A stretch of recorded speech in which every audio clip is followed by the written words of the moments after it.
Israel dilaporkan bersiap membuka kembali penyeberangan Rafah yang menghubungkan jalur Gaza dan Mesir menyusul kunjungan Perdana Menteri Benyamin Netanyahu ke Amerika Serikat menurut media Israel Kan 11, Kamis 1 Januari 2026. Keputusan tersebut dilaporkan muncul setelah tekanan Presiden Donald Trump untuk memastikan bantuan kemanusiaan dapat masuk ke Gaza dan warga Palestina dapat keluar masuk wilayah tersebut. Penyeberangan Rafah telah lama menjadi satu-satunya jalur bagi warga Gaza untuk mengakses dunia luar. Namun sejak Mei 2024, pasukan Israel menduduki sisi Palestina perbatasan ini, menghancurkan bangunan dan membatasi perjalanan, memicu krisis kemanusiaan, terutama bagi pasien. Fase pertama dari rencana gencatan senjata 20 poin Trump menekankan pentingnya membuka Rafah di kedua arah dan memasukkan bantuan kemanusiaan ke Gaza. Meski demikian, Israel sebelumnya hanya bersedia membuka penyeberangan untuk keluar warga Palestina, sementara Mesir menutup akses masuk, menimbulkan kekhawatiran internasional.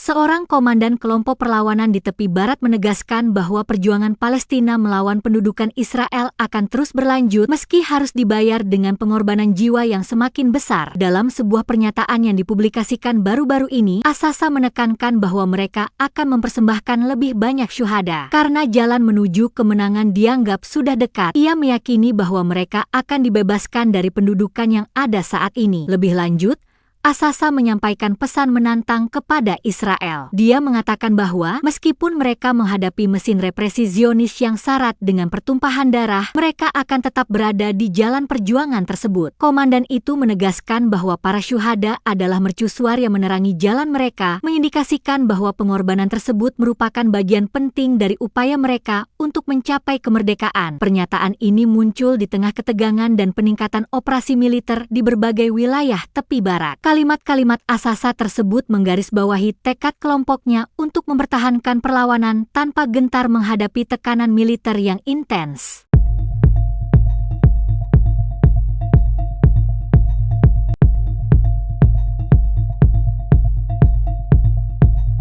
Pemerintah Amerika Serikat di bawah Presiden Donald Trump menyepakati kontrak penjualan puluhan jet tempur canggih kepada Israel pada Jumat 2 Januari 2026 melalui Departemen Pertahanan.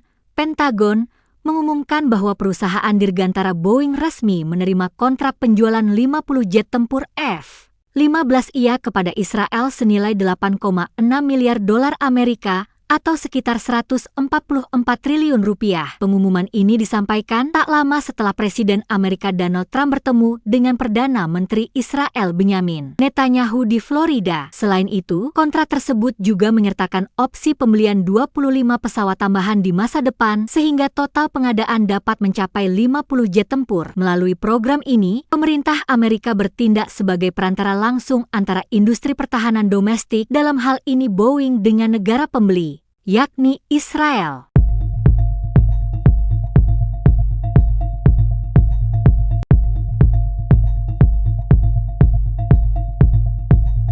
Sebuah foto yang beredar luas di dunia maya pada akhir Desember 2025 memicu sorotan geopolitik setelah menampilkan drone tempur buatan Iran Mohajer 6 dengan lambang Angkatan Udara Venezuela. Foto ini disebut diambil di Pangkalan Udara El Libertador, Venezuela. Gambar yang menampilkan drone kategori medium altitude long endurance itu terlihat dikelilingi kendaraan pendukung. Visual ini sekaligus mengonfirmasi bahwa Iran tidak sekadar mengekspor drone, tetapi telah mengintegrasikan sistem persenjataan udara tanpa awak ke dalam struktur operasional militer Venezuela. Wakil Menteri Keuangan Amerika John K.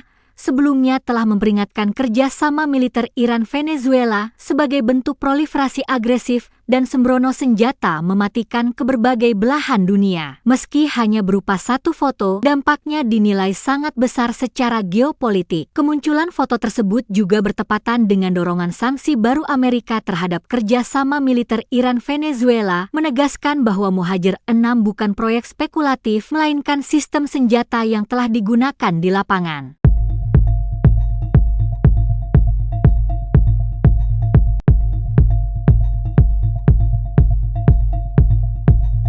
Gelombang protes kembali mengguncang Iran ketika mahasiswa dan generasi Z turun ke jalan di tengah krisis ekonomi yang semakin memburuk dan menekan kehidupan sehari-hari. Mengutip laporan The Chosun Daily, demonstrasi meletus di sedikitnya 10 universitas, 7 diantaranya berada di Teheran dan termasuk kampus-kampus bergengsi. Adapun gelombang aksi protes yang meluas di Iran dipicu oleh krisis ekonomi yang kian menekan kehidupan sehari-hari masyarakat, terutama generasi muda. Anjloknya nilai tukar rial Iran ke titik terendah sepanjang sejarah terhadap dolar Amerika Serikat menjadi pemicu utama kemarahan publik. Lantaran kondisi ini menyebabkan lonjakan harga barang kebutuhan pokok, meningkatnya inflasi, serta merosotnya daya beli, sehingga kelompok pedagang kecil, mahasiswa, dan pekerja muda merasa semakin sulit bertahan secara ekonomi. Namun situasi makin parah setelah memperoleh tekanan ekonomi jangka panjang akibat sanksi internasional yang kembali diberlakukan sejak 2018. Menyusul penarikan Amerika Serikat dari perjanjian nuklir Iran, sanksi tersebut membatasi akses Iran ke pasar global, melemahkan sektor energi dan perbankan, serta berdampak langsung pada stabilitas ekonomi domestik.